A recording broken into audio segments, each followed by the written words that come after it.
வேணுமா உடனே சொல்லுவாங்க இவன் சினிமா நடிகை, இவனுக்கு என்ன அரசியல் தெரியும்.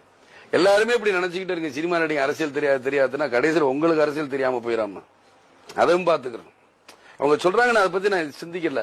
அவங்களுக்கு தெரிஞ்ச அரசியல் அதான், என்ன சினிமா நடிகைன்னு சொல்லிட்டு போகலான்ட்டு மக்களை கொள்ளையடிக்கிற அரசியலா பண்ணிட்டு இருக்கிறாங்க. அது தப்பு.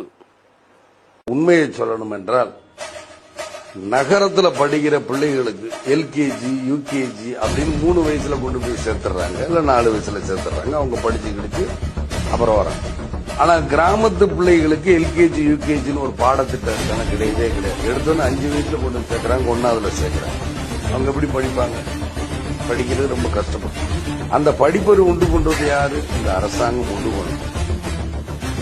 இதுலதான் கல்வி தரம் வேறுபடும். அங்கே எல்கேஜி யூகேஜி, இங்க எல்கேஜி யூகேஜி கிடையாது. கிராமத்துல படிக்கிற ஏழை பிள்ளைகள், நகரத்துல இருக்கிற மெட்ரிகுலேஷன் பள்ளிக்கூடத்துல,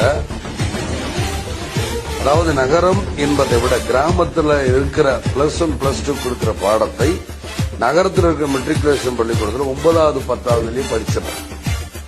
அவங்க திரும்ப +1 +2 வரும்போது இதே கல்வியை தான் கொடுக்குறாங்க, அவங்க பாஸ் பண்ணிட்டு போறாங்க. ஆனால் அந்த கல்வி கிராமத்துல கிடைக்க மாட்டேங்குது. அதனாலதான் வேறுபடுது. இதற்கு உதாரணமாக சொல்ல போனா, இந்தியாவோட சிபிஎஸ்இ கல்வி, ஆந்திரால சிபிஎஸ்இ கல்வியை விட பொதுப்பாட திட்டம்னு சொல்ற NT ராமாராவ் காலத்துல அந்த பொதுப்பாட திட்டம்